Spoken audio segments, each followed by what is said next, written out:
He wore no uniform, no medals, just a cap with the words Army Veteran embroidered across it. To most, he was just an old man, slow, tired, forgotten. But to one young cop, he was a threat, suspicious, a problem to control.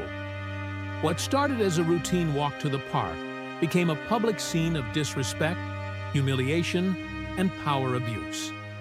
What that cop didn't know was who this man used to be, and who still stood behind him. By the end of it, the city would never forget what it witnessed. Before we begin this eye-opening story, take a moment to hit that subscribe button. At Life Being Black, a calm Sunday afternoon. The leaves rustled gently in the wind. Children played on swings while birds chirped above the old oak trees of Lakeside Memorial Park. Mr. Elijah Brooks, 63, walked with a slight limp, his cane tapping rhythmically against the cobbled pathway. His jacket had the words, Retired Army, 1985 to 2015, stitched across the back. Strangers occasionally nodded in quiet respect. He was making his way to the memorial wall, a habit every weekend, to read the names of fallen friends. Then came the interruption. A police cruiser rolled slowly onto the pedestrian path. Officer Kevin Mays, mid-30s, stepped out, wearing dark sunglasses and suspicion. "Excuse me, sir," he called out, hands already hovering by his belt. "May I ask what you're doing here?" Elijah turned, calmly. "Just walking, officer." "We had a report of someone loitering," the officer replied, stepping closer. "Mind showing me some ID?" "This is a public park," Elijah said gently. "I served in the military for 3 decades to protect spaces just like this." "Sir, I asked for ID. Now," Mays said firmly. People began to watch. A nearby couple paused their walk. A mother pulled her son closer. Eyes gathered, but no voices joined.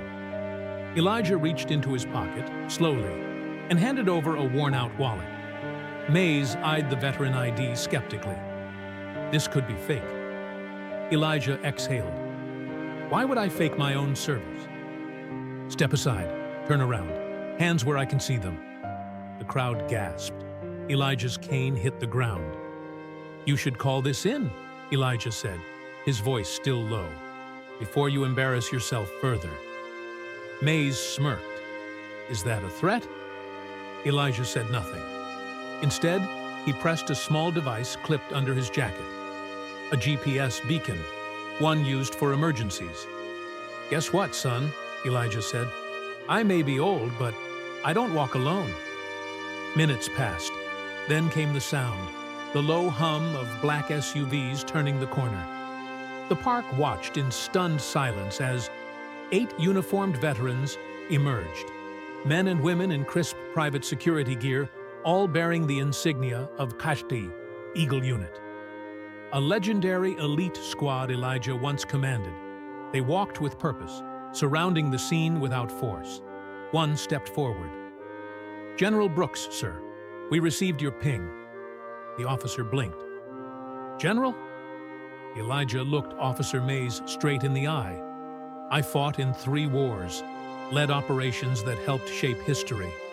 I trained leaders who protect this country today, but none of that stopped you from seeing me as a criminal." The crowd, larger now, listened in silence. "You didn't see a veteran.